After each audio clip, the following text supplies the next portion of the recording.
there, you beautiful, wonderful, masochistic people that you are. Welcome to another Fuds on Film podcast. I'm Drew Tavendale.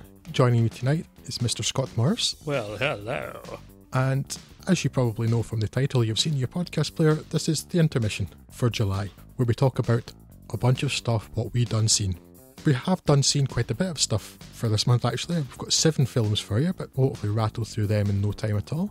First up, we have The Circle, about which I know more or less sod all, so perhaps you can inform our listeners and myself, Scott. If I must, The Circle is a film which showed up kind of unexpectedly in the UK, just dumped onto Netflix. Now, Netflix and Amazon Prime have been putting a lot of money into original content, probably largely more known for their TV stuff, but they've started getting into the film distribution game as well. And so I was surprised when this showed up because, you know, a cursory look at it, it's got a cast that you would expect some decent things from. You've got Tom Hanks, Emma Watson, Patton Oswalt, John Boyega, you know, lots of people who, you know, Karen Gillan as well, Bill Paxton, you know, the kind of cast that I probably wouldn't be beating down doors to see, but it's, you know, a solid cast that you'd think. Oh yeah, Tom Hanks is an A-list star. Yeah. Emma Watson's in one of the most successful film franchises of all time, and John Boyega's a star of the new Star Wars, or a star of the new Star Wars. So Yeah. yes, it's a fairly weighty cast. Yes, and so to have it just sort of quietly slump out, I was quite surprised by, although having now watched it and seen a few other reviews, I kind of understand the reason for it. Written by David Eggers, who I believe is one of the guys from founded McSweeney's, who, again, which is another, got a reputation all of its own as well. So you would probably expect this to be quite well written and well acted, and I suppose it's reasonably well acted, but the writing not so much. In it, Emma Watson plays a young girl, May, who starts working as a customer service agent for a company called The Circle, which is essentially a combination of Facebook and Google. She is initially quite skeptical of their goals for happy clappy sharing everything and all, you know, caring is sharing, all this kind of thing, and is quite skeptical of the company's stated aims about knowing everything and not being creepy and that kind of thing. She is disdainful when her supervisors approach her, and while she's doing quite well with her job, she's not sharing enough on social media, and she's not taking part in as many of the entirely optional social activities that go on outside the place. But eventually she sort of decides to kind of go along with it for a while. And it has a problem with her stated views at the start of the film taking a very sudden change after a near-death incident, which has her kind of converted fully into the propaganda that the company's putting forwards about how everything and all information should be shared and how there should be no privacy settings on your software, any of that kind of thing. And how that sounds a bit convenient for the plot. Yes, and that, to be honest, a lot of the points after this is kind of where I checked out, partly because that transition felt entirely irrational, and also because the means at which it came about are really stupid. Now, this sounds like nitpicking, and it is, but it's kind of indicative of how they treat the rest of the technology in the film, which is important when your film is basically about technology. This crisis comes about after The Circle and Tom Hanks unveils this magical new camera that they've started to put out, presumably for sale or maybe just out. Small camera, sort of, they show it as a sphere about 1 inch in diameter.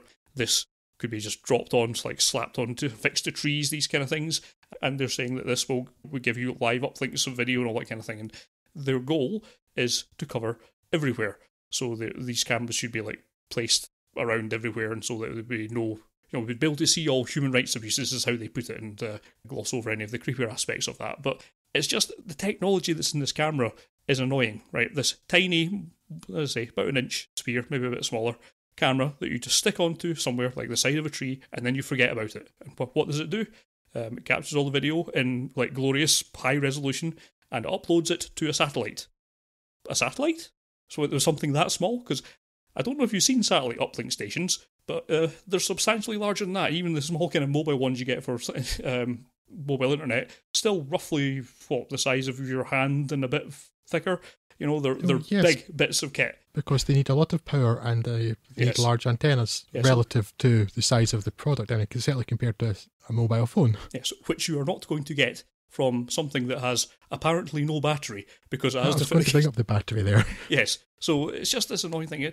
And look, I would have let the battery issue slide, but The annoying thing about it is you don't have to do it that way. You don't have to say, oh, it's uploaded by satellite. It's like, no, you would say it creates some sort of Wi-Fi mesh network with other ones in the area or something like that. There's plenty of actual technology that could achieve that, battery aside, that I would have just let it slide. But it's just so hackneyed and lazy that it's sort of, well, satellites, because satellites are tech. It's like, that's not the case. This is just stupid. And it does that with quite a few other aspects of its technology that I can't really get into. So, yeah, but it turns out that these cameras sort of save May's life because she's out, she kind of gets a bit depressed, takes a kayak out into the middle of the sea and gets into some trouble. But because it's been seen on a satellite through one of these cameras, someone manages to see that and calls the emergency services to save her. And she's a sudden convert to sharing everything of her life. So the next half hour of it is her basically sharing every single aspect of her life as a kind of running 24-hour vlog, which is kind of used as a PR statement by the Circle.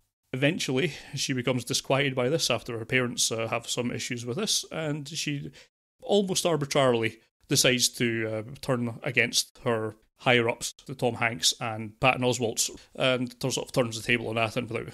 You can see it coming a mile off. She sort of turns the privacy angle on them and sort of opens up all their emails to public scrutiny and all that kind of things. And there's one of those endings you can see coming a mile away. I don't have any major issues with the acting, I guess. It's not great, but it's fine. Emma Watson does as well as I think anyone could do with the role, but it's just so... Mm-hmm. It's never believably written that her character motivations and her whole outlook on life just change on a dime and then change back again, just at the convenience of what would ever drive the plot forward at that point. Whatever's the next point that Dave Eggers wants to be making at that time.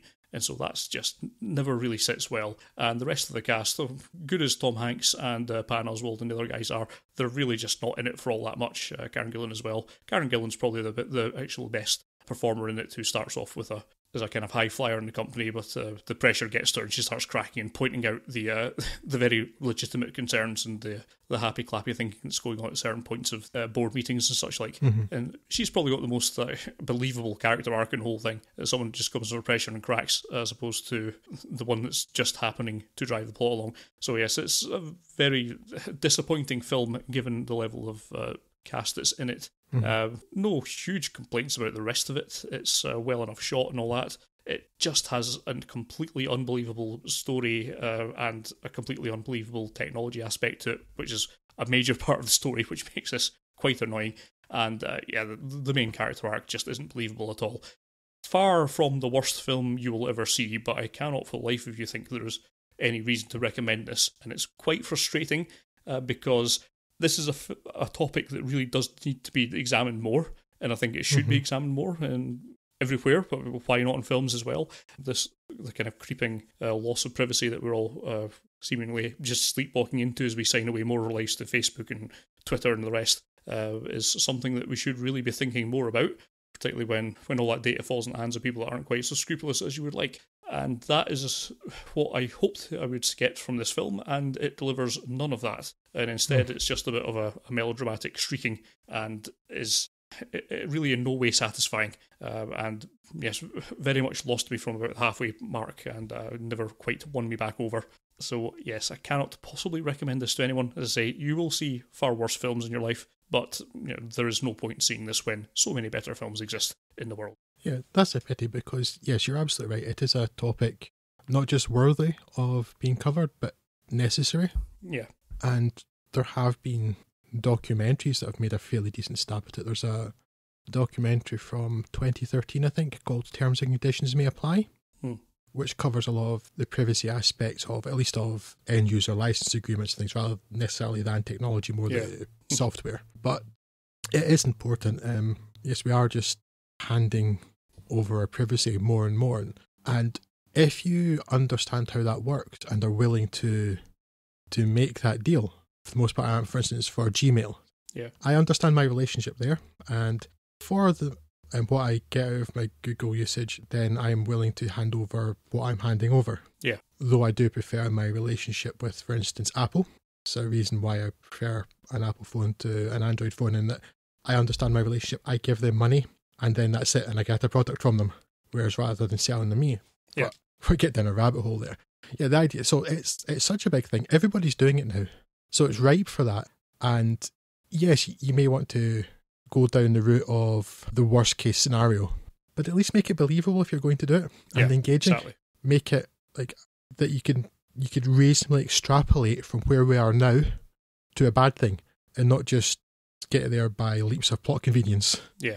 Or magic, which it basically sounds like you're saying they use. Yes, exactly, which is disappointing. It's a topic that deserves better, and hopefully it will. Yes.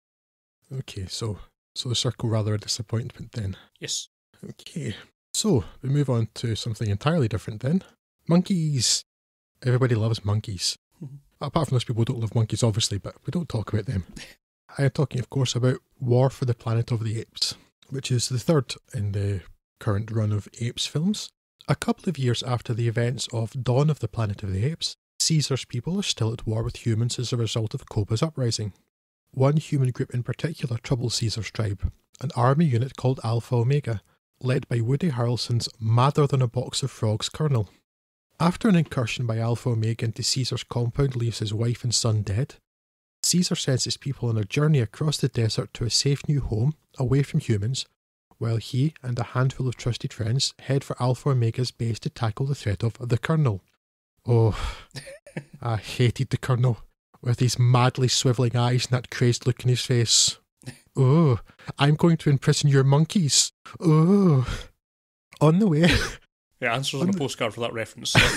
On the way, they encounter a mute young girl suffering from a mysterious, contagious condition that suggests a link to the Charlton Heston Apes films, as well as former zoo chimp Bad Ape, voiced by Steve Zahn, who brings some sorely needed levity to proceedings.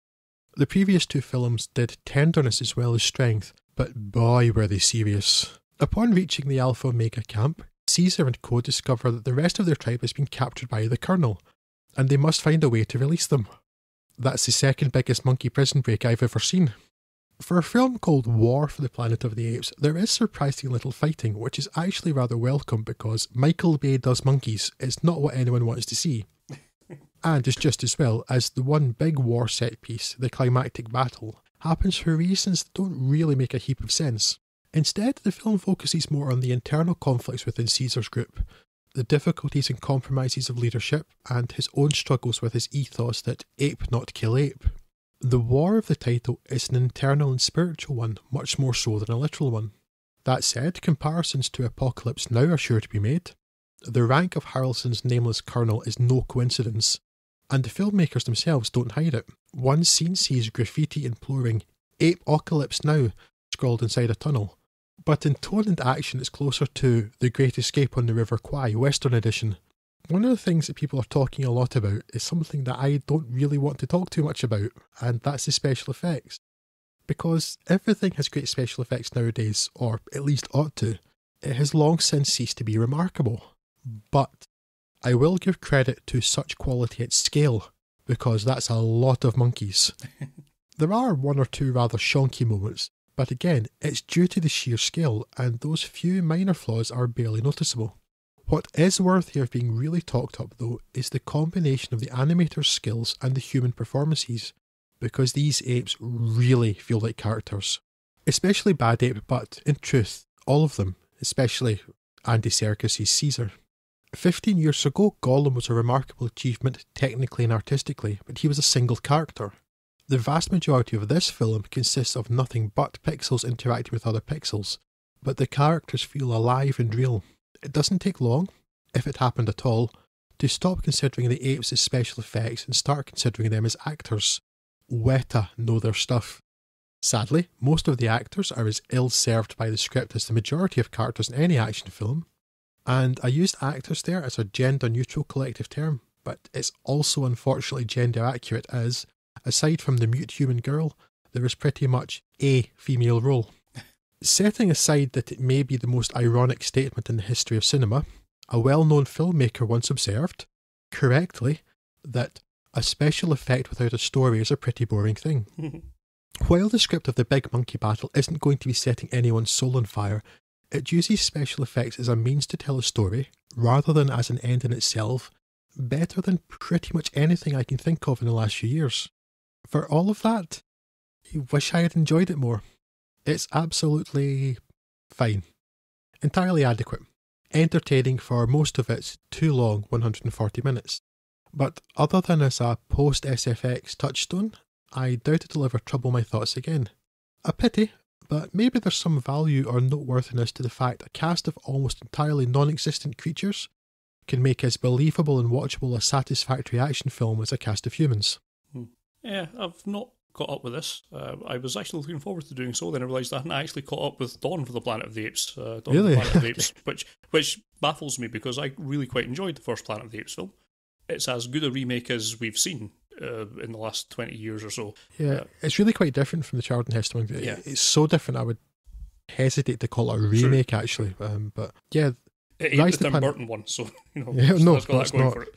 I mean, and even with the presence of James Franco, who generally not particularly welcome, or not he's bad, but I don't know, he never seems to have much of a character in most things. But yeah, Rise of the Planet of the Apes, with the exception maybe of John Lithgow's gurning, is pretty entertaining. Dawn of the Planet of the Apes, though I can barely remember now.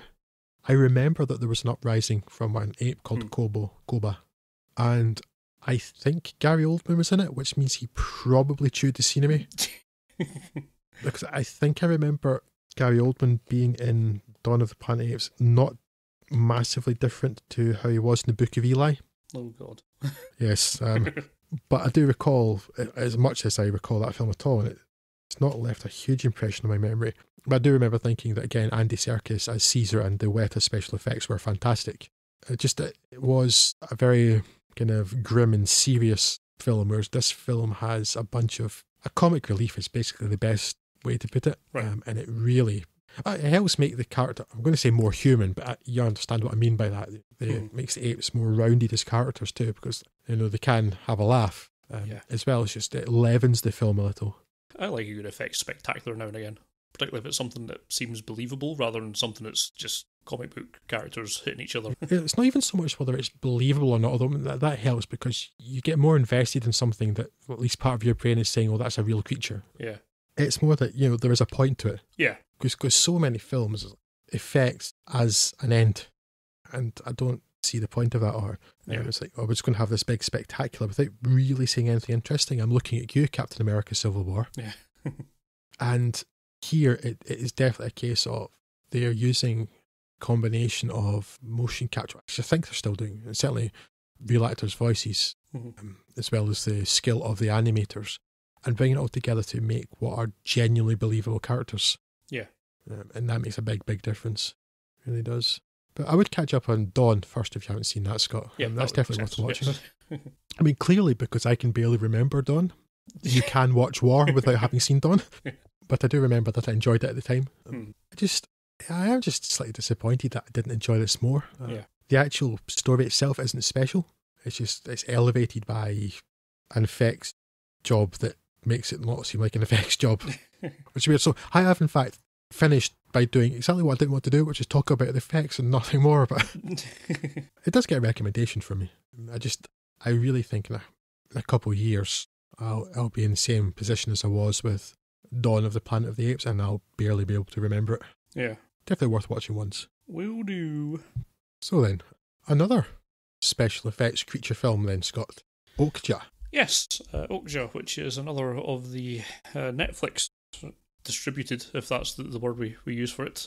Was this one of the Netflix films that was controversially in competition at Cannes this year, though? Yes, I believe it was. Yes. Yeah. So it sounded familiar. Yes, so they've picked up Joon-ho Bong's latest film, who you may know for such films as Snowpiercer and The Host, which is where he first came to my attention. Mm-hmm. Both films I am not quite so enamoured with as most of the internet seems to be. I think they're both pretty exactly good films. The same.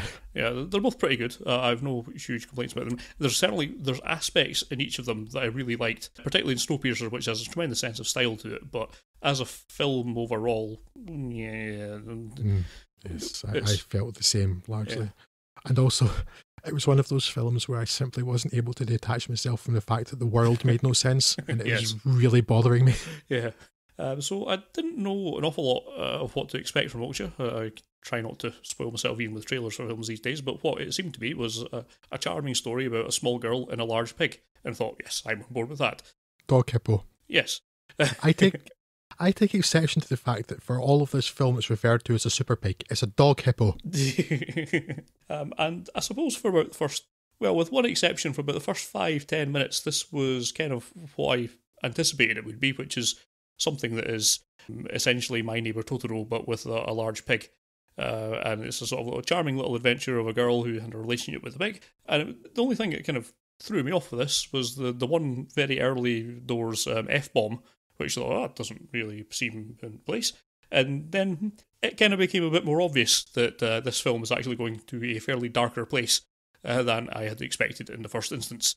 The general world concept here is that Tilda Swinton's Lucy Miranda has genetically engineered a pig, a giant super pig, and then for reasons Dog pig dog hippo, and for reasons that aren't particularly well delineated, has some kind of competition to have these pigs raised by farmers across the globe, with the idea of picking one who would be the best, and also then just have massive farms that would produce them on scale and then use them as a food source. There's lots of things that don't quite tie up together in the film, but it didn't really bother me all that much when I was watching it. What we're immediately interested in here is the young girl, Mia, played by Seo Hyun-an. She's distraught when the company basically comes and takes Okja, the large pig, away from them, and she resolves to get it back by hook or by crook, aided by the Animal Liberation Front, headed up by Paul Bukum Dano. And of course they must go up against the corporation to bust the pig out of the facility that it's being held in. And the bizarrely scenery-chewing Jake Gyllenhaal, who's acting as a frontman for the company, is Johnny Wilcox. That's the oddest performance I've seen in quite some time. There's a lot of really odd things in this film that shouldn't really hang together. I mean, Paul Dano's performance as the LF guy is particularly strange as well. Gyllenhaal's all over the shop, bouncing about the place. But somehow, all of this seems to work really well. It's a tremendous watch, and I've really found myself enjoying it and been carried along with it. It is essentially something like a Ghibli film in live action with lots of swearing and violence. And it's a bit of a mishmash. It shouldn't really work, I suppose, on a number of levels. There's a lot of conflicting things that somehow shouldn't really hang together in a film, but I've got to admit, for me it did. I was quite happy watching all this film. There's lots of nice little touches. The CG is not super brilliant, but it gets the job done. It gets the kind of emotions across, which is what it needed to do, and that's all I'm really asking for. In terms of wider sociological messages, it doesn't really have one, I don't think. You could probably tease something out of there if you want to, but I don't think that was ever the primary goal of this film. It's just more of a shaggy super pig hippo dog tale, and taken on that level alone, I heartily enjoyed it. Quirky by its nature, I guess, and it certainly won't be everyone's cup of tea, but yes, this one is easily Junho Bong's most successful film that I've seen, and yes, I happily enjoyed it, and will look forward to watching it again sometime. This is the third Junho Bong film I've seen, the other two being the two you mentioned. It's got Snowpiercer and The Host, and both of those had elements that I perhaps admire would be the word, that I could admire, but never really did anything for me, and certainly didn't excite me in the way that so many people seem to have. Yeah. People thought Snowpiercer was the bee's knees, and I think they watched a different film for me. It feels like at times. There's Okja though. First of all, I'm going to start off with the things I really liked about Okja. I really like the poster, which really stands out because posters for certainly mainstream films nowadays are the most insipid, dull, floating head nonsense that tell you absolutely nothing about a film. This poster actually is creative and tells you about the film. Unfortunately, that's pretty much where the things I liked about this film end. Aww, that's a shame. It's not even like that other things that I disliked, but I genuinely don't remember registering a single emotion, negative or positive, watching this, which is pretty much the single oddest experience I've ever had watching a film.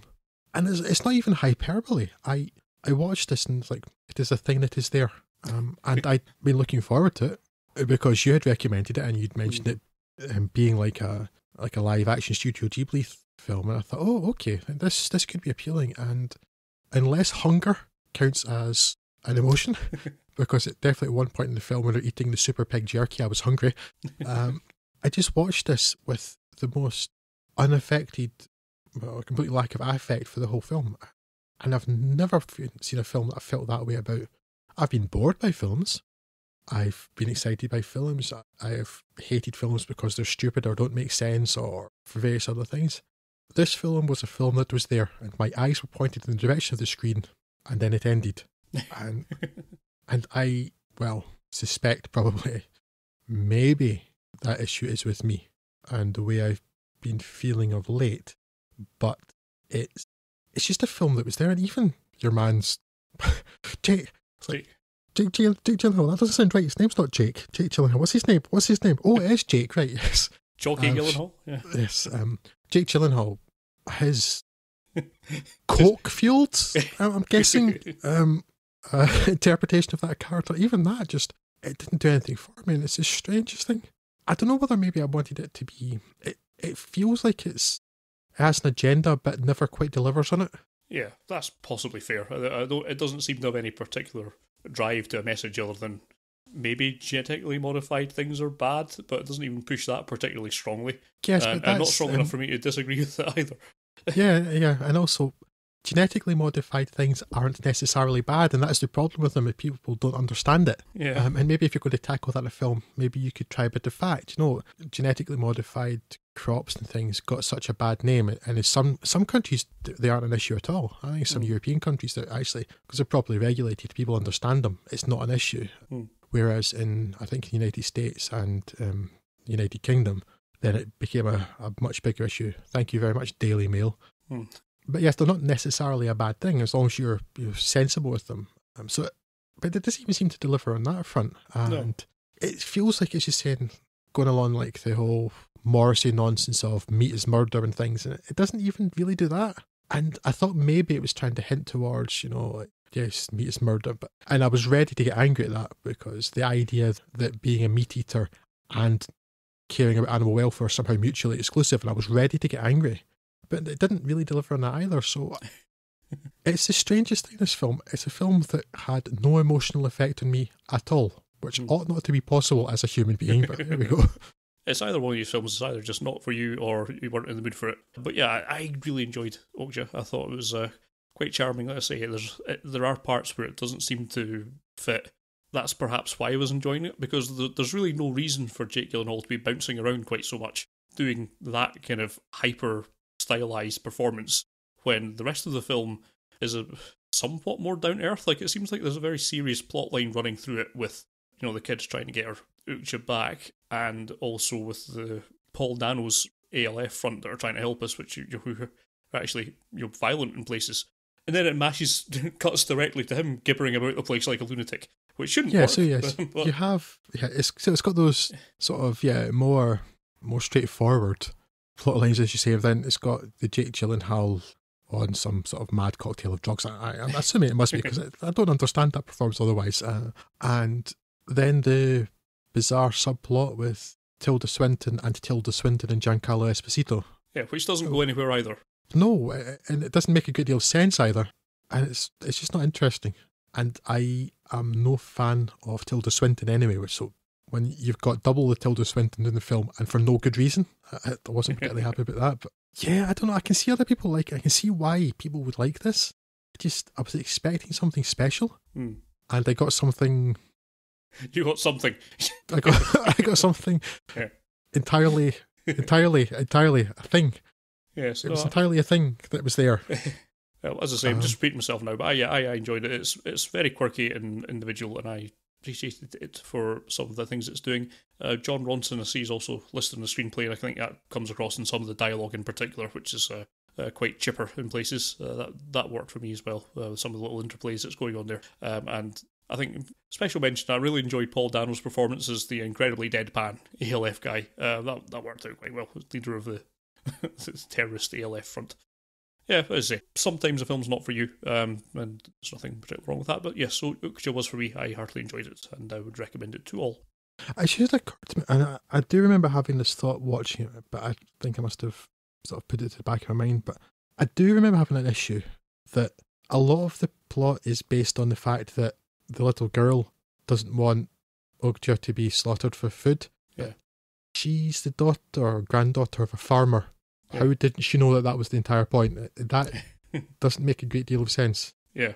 And it's not like she's a vegetarian or anything. No. Because when her grandfather's trying to cheer her up and he says, I've made you your favourite dinner, some sort of chicken stew or something. It's like, well, clearly it's not like she doesn't eat meat or anything like that. So that kind of annoyed me because it didn't make a heap of sense. I guess that was going more for the fact that Okja was more like a pet or a friend. Mm-hmm. The way that you probably wouldn't want your dog to be eaten if you'd been closely going with it for. Yeah, but again, though, them being farmers, although they don't seem to have a great deal more livestock. They had chickens and the dog hippo, so maybe that. But farmers care a great deal about their animals and can be even friendly with them. But like humans have been doing for tens of thousands of years, they still know that the whole purpose at the end is to slaughter them, and you do that in a humane way so that the animal doesn't suffer, certainly. So, but that's the purpose. Yeah. If there's any farmers out there, tell us if you would eat your dog, you monsters, and we'll put this argument to bed. Yes, vastly different opinions on Okja there. We'll move on to a film that I think just I've seen, Scott, Baby Driver. Yes, so we'll have vastly different opinions about this as well, as long as you count we'll back not having an opinion. And a lack of opinion, yes. Now, before we begin here, firstly, a proviso. I made the mistake of watching the recent episode of Half in the Bag that covered both Spider-Man Homecoming and Baby Driver before I wrote my own notes, and found myself nodding along to almost the entirety of the episode, especially Jay. So, while all thoughts are my own, it is possible, if unlikely, that certain phrasings may bear similarities to that episode, because it was like they were reading my thoughts for large parts of it. If so, I apologise. But now with that out of the way, let me tell you about Baby Driver. Written and directed by Edgar Wright, and his first film since 2013's The World's End due to the whole Ant-Man thing, Baby Driver is a film Wright has been working on for more than 20 years. It is the story of a talented young driver, Baby, played by Ansel Elgort, whose youthful passion for joyriding saw him take the wrong man's car. He's been paying for that mistake ever since, as this man, Doc, played by Kevin Spacey, has been forcing Baby to be the getaway driver for the heist that he sets up, until such time as Baby has paid back his rather considerable debt. As well as his prodigious talent behind the wheel, Baby is marked out by his nearly constant use of iPods to provide his life with a soundtrack, and to drown out the chronic tinnitus from which he suffers as a result of a childhood tragedy. This in turn sets up the film's signature style, that the vast majority of the action sequences are choreographed to the rhythm of whatever music Baby is currently listening to. That's something that could very easily have become gimmicky, but it stays just the right side of that, and remains entertaining as well as driving the action along at a good clip. I will say that in the opening minutes, when Baby begins using the car as percussion for the music as he waits for the gang to leave the bank, that I thought he seemed like a complete and utter pillock. But, fortunately, I realised what Wright was doing very quickly and enjoyed it wholeheartedly for the rest of the film. As to the rest of the film, Baby does his final job to repay Doc, but is rather naive in believing that such a valuable asset as he would be allowed to simply walk away, and so he must find a way to extricate himself from this life, and to build a relationship with Deborah, the waitress he met. His plans are complicated considerably by the presence of a psychopathic robber called Bats, played by Jamie. Hey, listen up y'all, I'm Jamie Foxx and I'm taking all these scenes now you hear because I'm Jamie Foxx in case you forget Fox. It's at this point that the film becomes a Tarantino film made by Edgar Wright, which I am absolutely fine with, even if the excessive violence of the second half seems rather detached from the first. This is, though, clearly an Edgar Wright film, and it's full of the visual flair and flourish by which he made his name. Aided by the Matrix DP Bill Pope, with whom Wright also worked in Scott Pilgrim vs. the World. Despite being turned up to 11 tea, Jamie Foxx is entertaining, and there are good turns from John Hamm and Kevin Spacey, and C.J. Jones's Baby's foster father Joe. Elgort himself, though, is rather blank, which may sound harsher than I intend, and the failing is partly in the film's central conceit. Baby isolates himself from the world through his music, but that isolation makes him rather anonymous as a character. His character is developed a little more in his scenes away from the crime world, but there's simply not enough, so he remains defined by his earpods and sunglasses, which is not the deepest characterization you're likely to find. There are obvious comparisons to be drawn between Baby Driver and Guardians of the Galaxy, and, again, to Tarantino, due to the use of music. But Baby Driver is considerably more eclectic than Guardians, and the music is much more skillfully woven into the action, something Wright, of course, has previous form with, beginning all the way back in Shaun of the Dead. There is some humour in Baby Driver, but I find myself wanting more, though that could just be because I've been conditioned by previous Edgar Wright films. They're usually very funny, but that, of course, doesn't mean that all of his films have to be comedies. What is a more legitimate complaint is that the film lacks heart. Not that it's cold by any means, but it is missing the emotional core that is so prominent in, for example, the Cornetto trilogy. I wonder if that's because this film was written by Wright alone. He usually has a writing partner, and perhaps that other person, often Simon Pegg, is where the heart comes from. Or, at least, that collaboration draws that aspect out of him. For the action portions of the film, that lack doesn't really matter. But the middle third really sags because of it, as the focus of that section is the relationship between Deborah and Baby, and it just doesn't ring true. They're both reasonably likeable, and that they would fall for each other is entirely plausible. But their relationship seems to go from A to L without passing through any of the stages in between. We've only known each other for 2 days, but yes, obviously you love me and I will go on the run with you. For why, Keats? For why? That's a real disappointment in an otherwise thoroughly entertaining film, and I'd certainly recommend watching it. But I just don't think that, in a few years, it's going to stay with you in the same way that, say, Hot Fuzz does. But it does get bonus points for getting Beck's Deborah into a film, for which I thank Mr. Wright very much indeed. Yes, as mentioned, not seen it, so I withhold my opinion, but yes, I generally like Edgar Wright's stuff, so I will certainly be giving it a good old look in due course. Yes, I'd be genuinely surprised if you didn't like this, Scott. It's got, I mean, story-wise, it's not really like anything that he's done before, but it has a lot of his style to it. Yeah.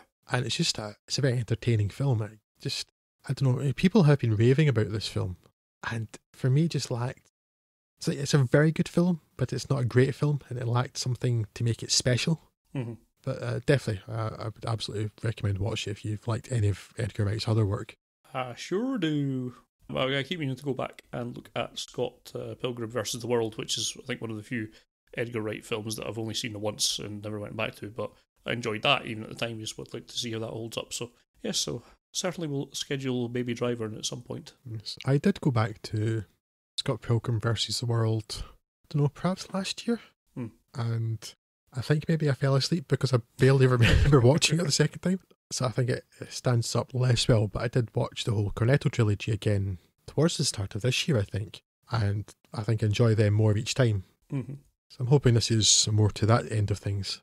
Obviously, with only one of us having seen that, we can't say a great deal more. Mm-hmm. So let's move on to something that fortunately we have both seen, and that's Colossal. In Colossal, you have Anne Hathaway playing a alcoholic party girl in New York who is kicked out of their apartment by the boyfriend after he can't deal with her problem drinking anymore. So she goes back home to a small town in America.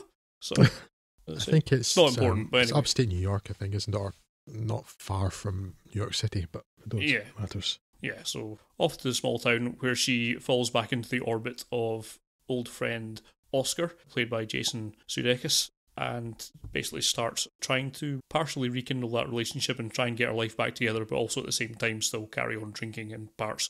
She's still just trying to get her life together and work out what's going on. But that takes an unexpected turn when she, at one point, takes a shortcut across a children's play park, only to find out the next morning that in what you would think would be an entirely unrelated event, a huge Godzilla-esque monster has appeared in South Korea and Seoul and started trashing the place. There doesn't seem to be any particular connection to this until at some point the next day she takes another trip, a shortcut back through that kids' park, and again this monster appears and trashes Seoul, and it turns out that there is some thankfully entirely unexplained connection between this particular area of New York, of upstate New York, and Seoul, and her inhabiting a monster.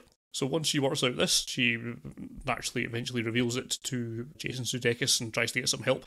On a kind of plot recap level, this sounds like it's some zany knockabout comedy, which is quite a very different vibe you get, certainly by the end of this film, where although there are giant monsters in it, they're not in any way, shape or form the main focus of the film. There's no real scenes of people trying to defeat the monster or anything like that, due to the nature of how these are manifesting themselves. Instead, it just becomes an example of human nature and some of humanity's darker aspects coming out to itself, especially by the end of the film. So while Anne Hathaway does very well in her role, it's really Jason Sudeikis that does the bulk of the work in this film, as he goes from a supportive friend to becoming almost jealous and then outright violent and obsessed by the end of it. And it's a real change in character, and something that I don't think he gets a chance to show off all that often. Generally more of a comedic actor, so when it's good to see that when he is able to mix in the dramatic parts as well, he can pull off that quite effectively as well. So yes, I suppose it's a comedy that turns into a dark comedy by the end of it, and I think it works quite well. It's a very interesting film. I'm no genre expert, but there's not been an awful lot of innovation in the giant monster genre since, maybe Cloverfield at a push. So this is certainly some innovative thought technology that can be added into that vertical. But other than that, I would say I enjoyed it well enough to recommend it. It didn't absolutely blow me away. It's just a solidly enjoyable watch with a very imaginative premise that I think it does probably about as much with as you could. And yes, it's an enjoyable enough little watch, and certainly one of the more unusual things you could see in this sort of instance. I get the feeling that I didn't enjoy it quite as much as you did, Scott, but it's certainly interesting, which is very often enough of a reason, because bland and anodyne and cookie cutter this is not. Yes. It is surprisingly dark. Yeah. The way it goes towards the end, both what character's actions as well as his intentions, and I really didn't see that coming at all. It blindsided me, but yeah, I didn't really know what to expect from Colossal.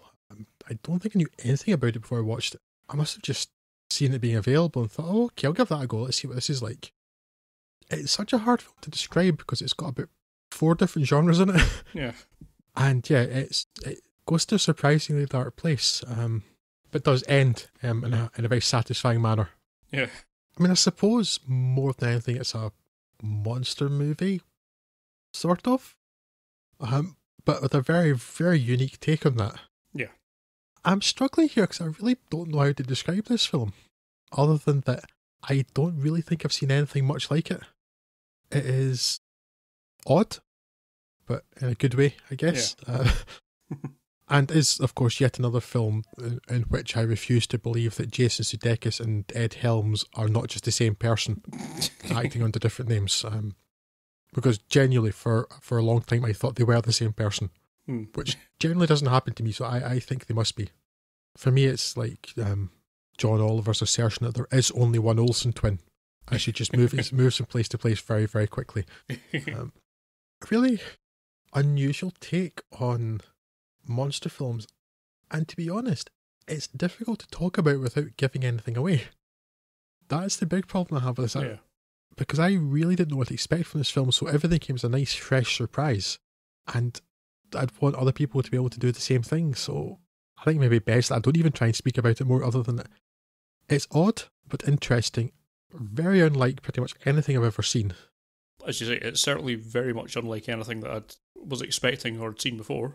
It's an effective fusion of a few different things. I think if you've got even the slightest interest in the kind of monster film genre, you definitely need to see this. But I think it's just a good drama that happens to have monsters in it as well. And in places, it is very funny. So it's got a lot of things going for it, and there's something for everyone. So yeah, if you're part of everyone, give it a go. Yeah, really, it's the word different. That's the key thing. It's so different from so many other films. I can't think of anything quite like this, and that in itself is it's refreshing. Yeah, and I know there's still so many films made every year, but when it feels like all you're getting is TV adaptations or reboots or soft reboots or sequels or comic book films, and it all gets on top of you a bit much. Mm-hmm. But when you have something that's not really like anything else that gets the big marketing budget anyway, refreshingly different is the best thing I would say about it. Yes, I was just trying to find quickly the budget for it there, and I've come up a blank, but $50 million. Yeah, which is not a lot, and I think it looks pretty good for that amount of money. And given the cast, I'm sure Anne Hathaway draws a fair amount of budget from it as well. So I would imagine so. Yeah, I think they've done a very good job with their budget, I would say, on that film. It's done it very effectively. Yes, plaudits all round. Unfortunately, that takes us to A Cure for Wellness. Yes, that is certainly unfortunate, Scott. If you want to title it A Cure for Insomnia, you'd be getting close to the actual point. Yes. Dane DeHaan plays a character called Lockhart, who is a young investment banker. And now, I know that is synonymous with douchebag, but I want to point out that he's an extra specially douchebaggy sort of douchebag, certainly at the very start of this film. And he is called in by his higher-ups to go to a retreat in the Swiss Alps, or somewhere equally picturesque, to retrieve a high-ranking member of their board who they're hoping to pin on some financial irregularities and shuffle him out of the company that way. But as soon as he gets to the spa, the treatment centre, it turns out that things are very much not what they seem on a vast number of levels, and it is at least nominally a mystery horror, I suppose, for the most part of it. I won't go into too many of the details, but mainly because it's really boring for the most part. Not an awful lot happens, apart from Dane DeHaan shuffling around various wards of the hospital and gradually uncovering things that don't really make a lot of sense. And I was mildly taken in by the premise at the start, and certainly the visuals help. It's an amazing looking film. Gore Verbinski does have his ways of producing some quite nice looking vistas when he needs to, along with his Bojan Bazelli, who's the DOP in this one. Although he doesn't have the most interesting filmography himself, though. And, No. I guess the remake of The Ring is maybe the most visually striking film that Bojan Bazelli's done. You look at things like The Sorcerer's Apprentice or G-Force. I think that was a film about gerbils. It's not the... Yeah, Rock of Ages. I remember looking through it and thinking this was a substantially... it was a bit of a step up. How much of that is just the location? And how much of that's Gore Verbinski kind of dragging him along as well, because I think he's a fairly visual director at the best of times. And there were some shots that were trying a little bit too hard. Like there's one particular shot they used from, kind of behind a mounted stag head or something like that, which looked like a Resident Evil camera angle. That is probably the only high point in this film. There's a lot of really nicely composed shots. It's a very nice visual film. The plot, however, is absolute nonsense. By the end of it, it's gone from sort of vaguely sciencey to just outright black magic, at which point I gave up entirely. Yeah, actual black magic too, not just like yes. You're trying to denigrate it with your choice of words. No, but basically it turns into black magic. Yes. I don't necessarily think it's badly acted. I think they're all really doing what they've been told to do and what they've been written to do. Like Mia Goth is the young girl who is pivotal to a lot of events, and Jason Isaacs Volmer is the head doctor of the hospital, which of course gets into something later on. Supposedly things are not as they seem at all. They're doing what they've been told to well, and I feel particularly sorry for Dane DeHaan, who's doing a great job of being a pillock, to the point where it is entirely impossible to root for him because he is such a dork. And he's such an unlikable lead character that I was actively hoping that something unpleasant would happen to him. And yes, I actually find myself feeling the same. It's really the absolute opposite of what you want for this. And I thought they were going to try and do something clever by having him. And I think maybe that's how they're trying to do, is have him become more sympathetic as it goes along. But it really doesn't. He's a douchebag from the start, and he's a douchebag at the end. And it's really difficult to care about him at all. And that is probably the one thing that sinks the film more than anything else. The way that this character's been handled means that it's effectively impossible to care about anything that happens in this film, which means that it does feel like it's 14 hours long. 15 days. Yeah, it just stretches out to the infinity line. An absolute chore to watch, which is, in a way, is a shame, because I think there's a lot of quality here, but it's just quality in service of such a dismal, characterised story that it's really been wasted on everyone. It's a waste of everyone's time and effort. And you can see the effort that's gone into it. I think it's just that effort has been completely wasted. Squandered, yes. Yeah. It's effort towards no useful end. Yes. I think that genuinely I didn't care about a single character in this film. Yeah. It's like, even as it wasn't even to the point, it's like, well, maybe apart from Dane DeHaan's character, which I hope something terrible would happen to, because he was did such a sterling job, as you say, of being a very unpleasant person. Yeah. But everyone else, I'm like, hello, person who was there, who I've apparently been watching for 17 days straight now. Will you please go away now? Because even, I suppose you're supposed to feel sympathy for the girl, Yeah. but she's terrible. She's so wooden. Yeah. And again, maybe that's less the acting than the writing, Mm. but still it's like, oh, look, I'm the required by regulation spooky girl. There's something not quite right about it. It's like, and you just walk about in bare feet.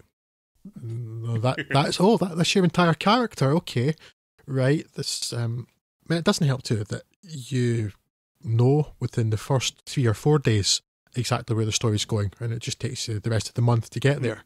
But I mean, and there are some logic failings too. The things, if I talk about that's probably a spoiler, but that's necessarily a problem. A character has a particular injury, and it turns out that in the end they didn't have that injury, and I was expecting that for pretty much the entire time that character had this supposed injury. I think you know what I'm talking about, Scott. Yeah. But it doesn't make any sense, because if you have that injury, you're aware of it because it hurts. I have had that injury. It hurts a lot. There is no way you could conceivably have this type of injury and not know whether it's real or not. Yeah. Okay, so yes, there are some logic failings. And the film's biggest problem is simply it's so dull. Yeah. And yes, it's a very visually appealing film, but in that regard too, it reminded me so much of Stoker, Yeah. which was a similarly beautiful film.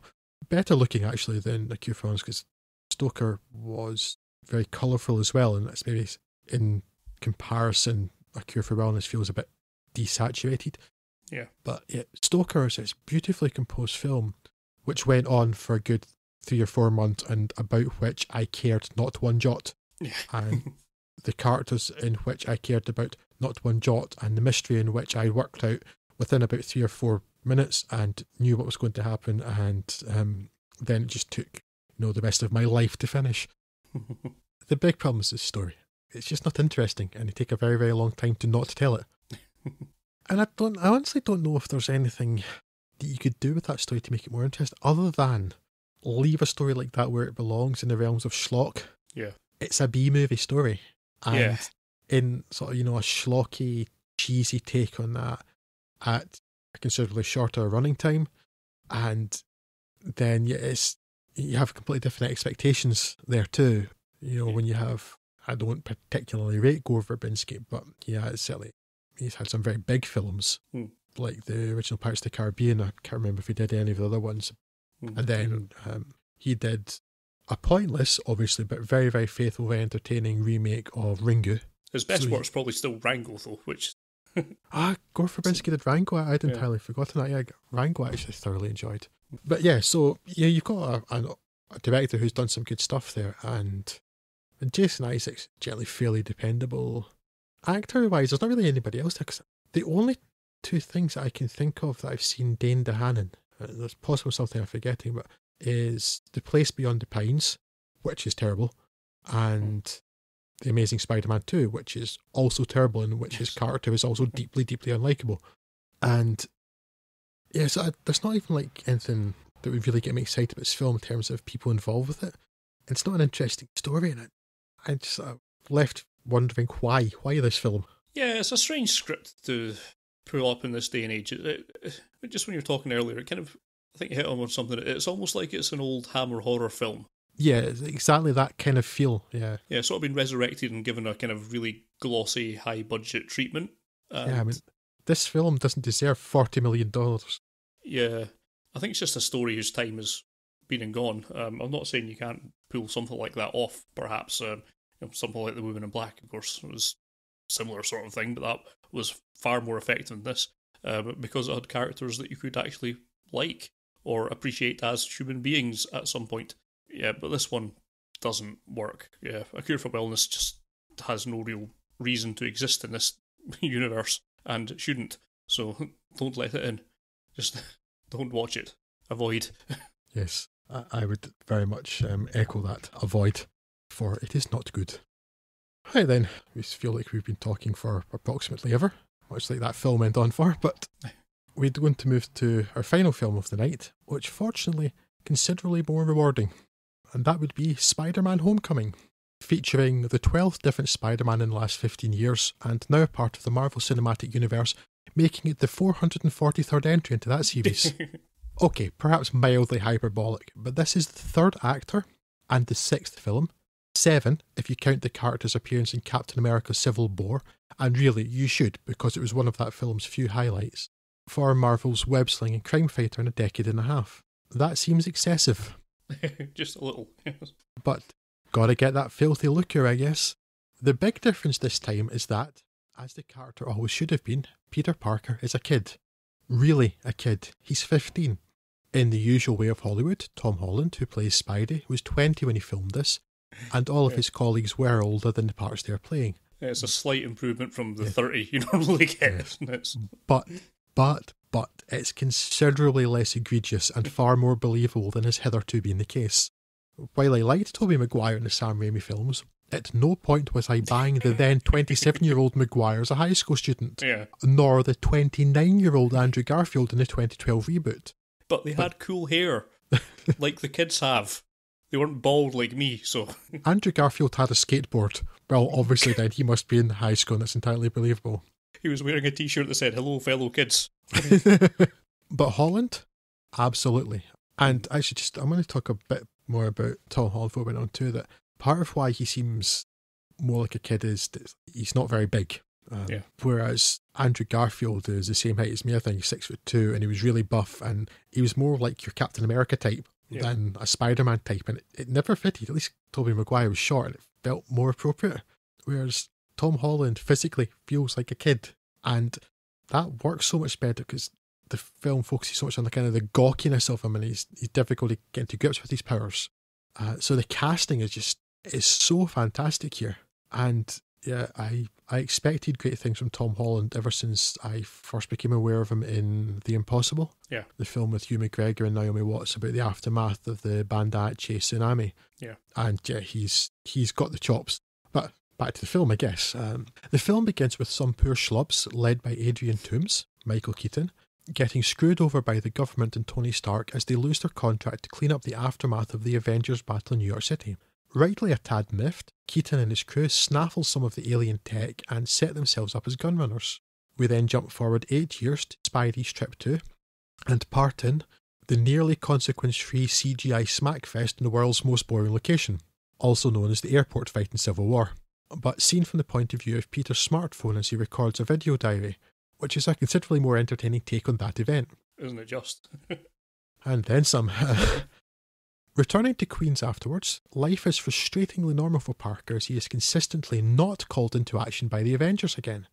And Jon Favreau's Happy, Spidey's liaison, seems to be ignoring him. Which leaves Peter with regular high school life, an academic decathlon championship, and petty crimes as his main activities. Which is to say, he's stopping the petty crimes rather than committing them. Until, that is, he happens to stumble upon members of Toomes' crew selling some rather overpowered weaponry, and he determines to find out where they are coming from and stop them.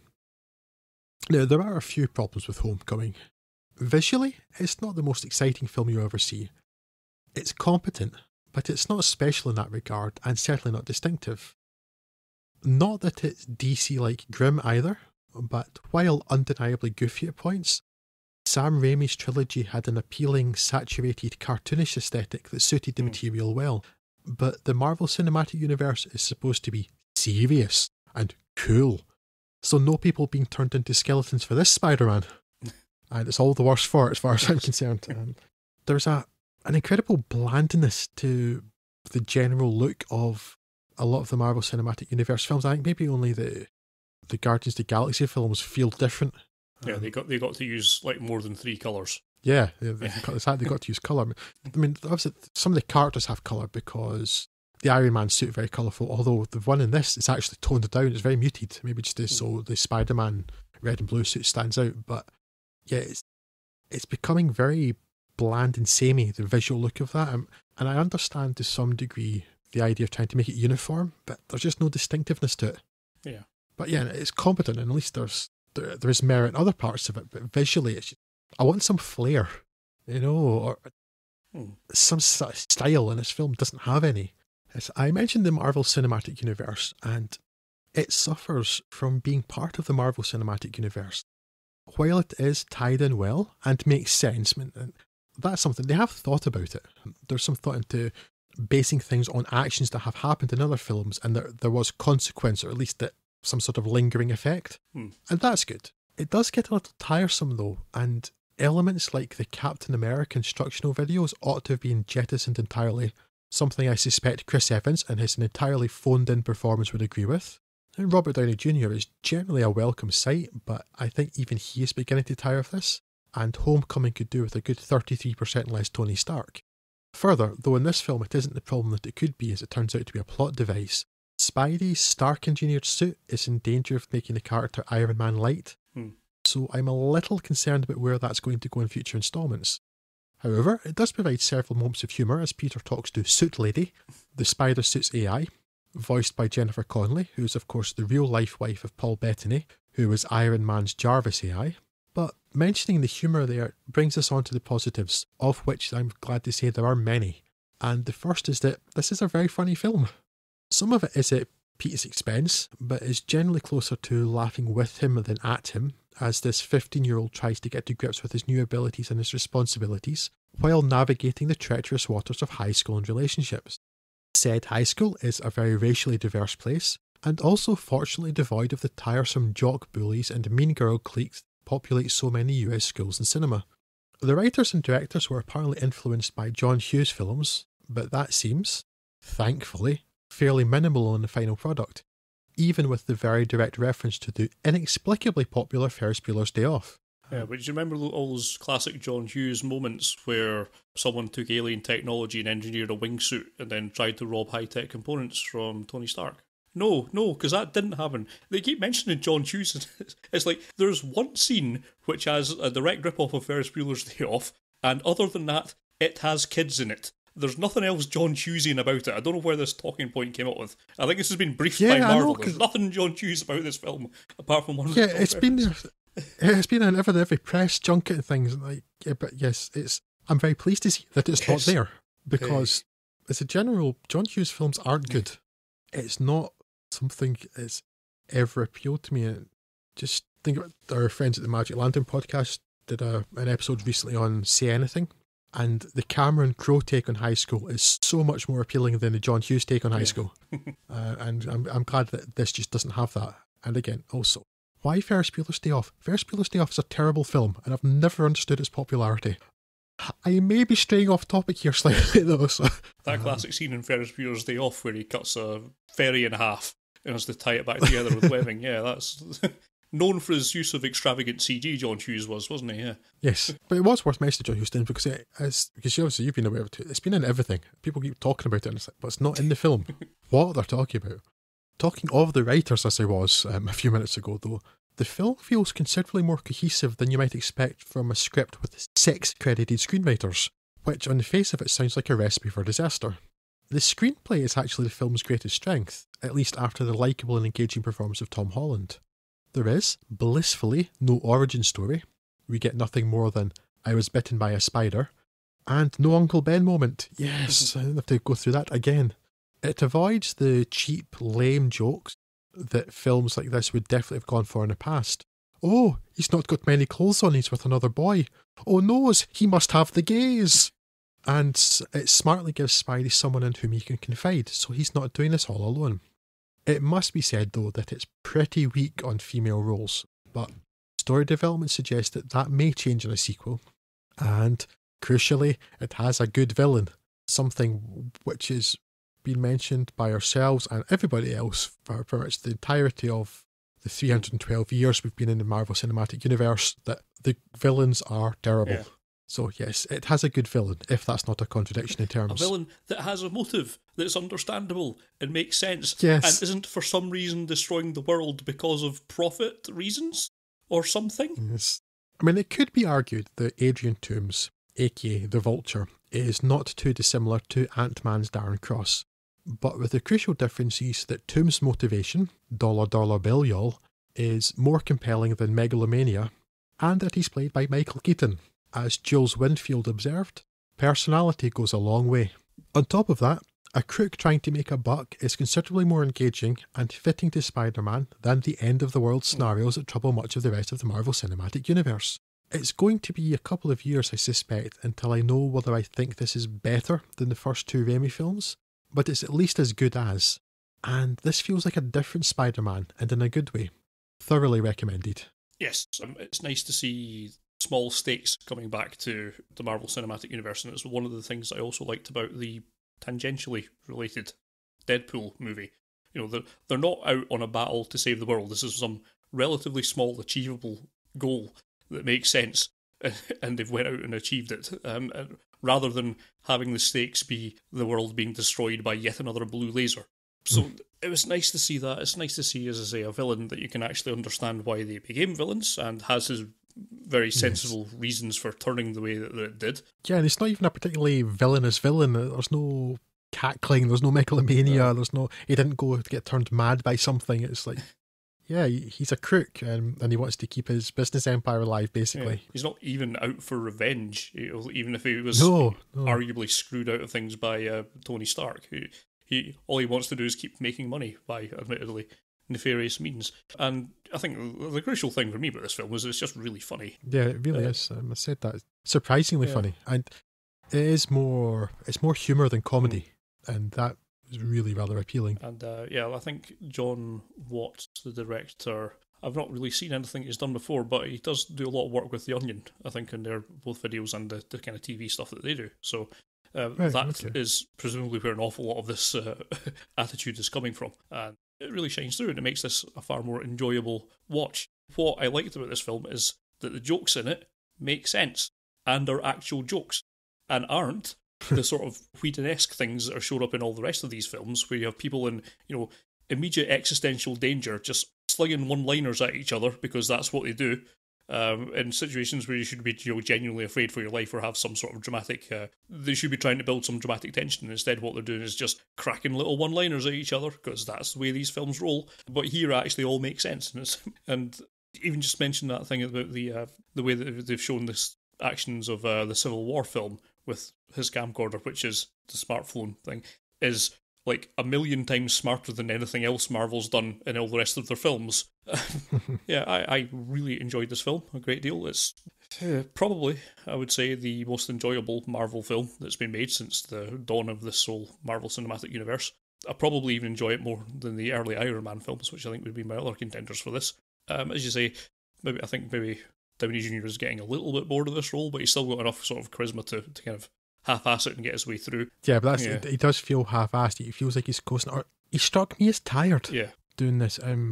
Maybe I should have physical exhaustion rather than being tired of the role or something, but he didn't seem quite as sparky as normal. Whereas, Chris Evans is clearly just bored out of his tits. I suppose by this he has film. been for a while, I think, by a lot of his roles. I forgive it more in this film because he was always supposed to be somewhat disinterested in what he's doing. But, it's quite well known that Chris Evans doesn't like being Captain America.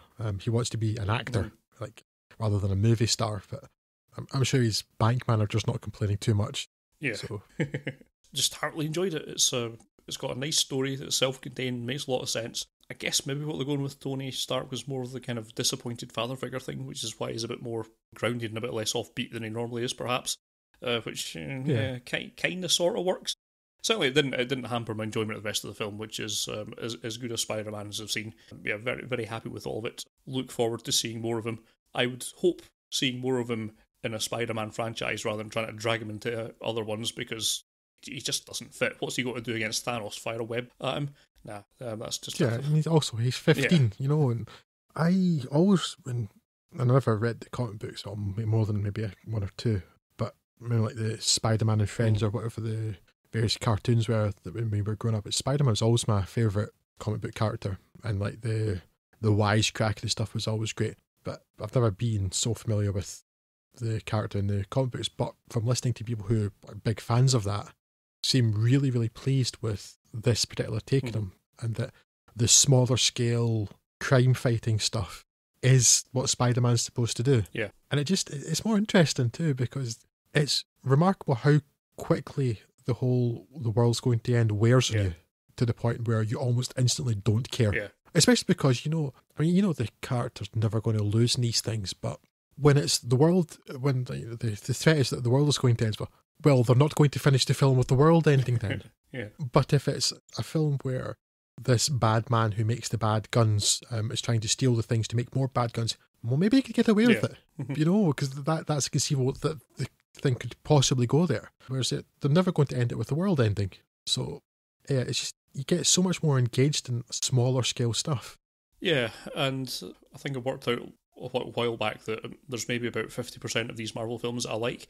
That percentage might go up quite a bit if you start including the Netflix, Marvel TV stuff, which again is all kind of relatively more small scale stuff with like Daredevil and such like that, which I think fits better as well. I didn't care at all for Agents of S.H.I.E.L.D., but I did watch a few episodes of Luke Cage. And again, that was like smaller scale, and it's like local neighbourhood crime and stuff. And it's quite slow burning, but I was really getting into that. So that scale seems to work so much better. Yeah, so that I was thinking of that, Daredevil, and even January Jones. Actually, I've not seen any of Agents of S.H.I.E.L.D. because that seemed a bit too rah-rah actiony for my taste. It's incredibly Joss Whedon-y too. Also partly because of how it's produced, but it does look and feel like a Buffy the Vampire Slayer type thing, and I never cared for that. Curiously, some of their smaller, darker stuff works better on telly than it does up on the cinema. Bringing it back to Spider-Man, easily recommend it. Probably the best comic book movie we'll see this year. Actually, Logan's really good too. Fighting for it very strongly. I think I prefer Logan, but you can't compare them because the tone is so different. I think we mentioned last episode, Logan's barely a comic book movie at all. But yeah, certainly what we're saying is if you've any tolerance left for Marvel, certainly it seems like an awful lot of people do, you should go and see Spider-Man Homecoming. It's the best thing out of the Marvel Cinematic Universe in years. Yeah, so I think my level of enjoyment must be a little under yours, but I still thoroughly enjoyed it. I think maybe I just want to let it settle a bit. Maybe I'll watch it again, maybe a year's time. It's got charm and humour, and it feels different from the other things, and not just because of the scale, because Peter Parker is so different. He's not a billionaire tech genius, although he's a tech genius. He's not this huge buff guy around. He's a kid, and it's nice. And also imagine that kids watching this will like the fact that he's the kind of scrawny little kid. Yeah.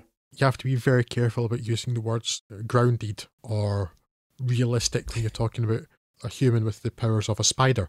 But compared to if you've seen the trailer for Thor Ragnarok, which looks ridiculous in every way you can possibly imagine, this feels so much more down to earth. And obviously literally because Thor Ragnarok takes place in space, but it's just so much lower key, and it's nice. Yeah. It's just they've just turned all the dials down a bit, and it's refreshing because your brain can only take so much of everything being turned up to 11. Yeah. Yes. So, Spider-Man Homecoming, good. Yes. Yes. So, that's us finally at the end of this intermission episode, but we do have some feedback on Twitter, I believe, Mr. Morris. If you'd like to fill us in on that, please. Yes. We asked for your thoughts, and you gave them to us. Thank you. First up, I guess it's Stu from the Films and Swearing podcast on the Twitters at FAS Podcast. Oksha felt like a live-action Studio Ghibli movie, even with the piggy concentration camps. I adored the film, and as we discussed, I agree. Drew doesn't. That curmudgeon. Blake writes at Blake writes. I'm dead inside, Scott, clearly. Perpetual Dumb Machine at Blake writes. Didn't see The Circle, but read the book. I guess I'm that guy. Some claim its narrator's blind obeisance was satire. If it was, I missed it. I agree, just satire, or just simply not making sense. You decide. And he goes on to say that Spider-Man was great, the best Spider-Man we've had, most Spider-Man we've had, also more humanity than Marvel's usual world exploding fare. And yes. Yes, exactly. And at Matt Toller, who's upgraded himself now to these tweets are okay. That's exactly what I was going to say if we spoke about that. Read my mind. War for the Planet of the Apes was fantastic. Introduction of mutated virus may have been one plot contrivance too many, but it was too odd by the effects to notice. And also going on to say that there's a seed of a good movie in Cure for wellness, but it was stretched thin over 2.5 hours. That's a long time when you can guess what's going on in the first hour. Yes, it's a very long time indeed. You've underestimated the amount of time it feels like as well. More like 25. Yes, by a factor of about 10, at least. That's what a lot from the Twitters. Thanks very much for your feedback, and we look forward to hearing more of it. Yes, and as always, thank you very much to everybody who retweets our announcements of episodes, etc. on Twitter. well, where else would you retweet them? But you know very well what I mean. We do appreciate that, and we like hearing from you, so please talk to us. We like conversation, and it's nice to hear voices that aren't ourselves. What I would like to mention just before we go is happy birthday to us, because it was so important we managed to miss it ourselves. That's us now 2 years and a bit old, which is scary because we've aged really badly. I mean, I'm a ruin. And mentioning it too because, yes, I think our first episode was the 5th of July 2015. That sounds right, Scott, isn't it? Yeah, that's about right. So, yes, we're now 2 years old in our Guys' Fuds and Film. I've thoroughly enjoyed it. I'm actually pretty proud of the work we put out, so hope you agree with that. I do. Yeah. I may be biased. But if you don't, please tell us why. At least tell us how you think we're doing. And if you've got the time to leave us a wee review or something, we'd always appreciate that, because it just gets more... Well, yes, it's going to rub our ego too, let's be honest about it, but it gets more people listening if we get some reviews, and that's what we want. It's like, to know you're not talking into the great internet ether, and that people are actually listening is rather pleasing. Ethernet, sure. I might have made that joke before. Also, though, the scary thing is that we're now just 2 months shy, Scott, of you, Craig, and I having been podcasting together for 10 years. Because we're very, very, very old and we'll be dead soon, thankfully. But you'd think we'd be good at it by this point, but... Yes, that frightens me, that September 2007 we began in the one-liner. But so we did manage, 120-odd episodes in 7 or 8 years, on the one-liner, and we're now on episode 74 in 2 years in Fuds and Film, so having some sort of structured schedule seems to work quite well. It's strange because we started Fuds and Film because we didn't have enough time to see the films we wanted to see, and have ended up seeing more films and making more podcasts, and I can't work out how that has come about, but I'm pleased it has. And we thank you for joining us on this journey. That's it, really. Just wanted to, at least, we generally don't care that much about anniversaries or milestones or anything, but I don't know, 2 years already. It seemed worth mentioning. But we had this trumpet lying around, so we thought we'd just blow it. See what it It's a bit of a waste otherwise, isn't it? I mean, a trumpet, like anything else, wants to fulfil its purpose in life. That's it from us for this episode. I was Drew. Scott was Scott. I certainly was. Bye. Bye-bye.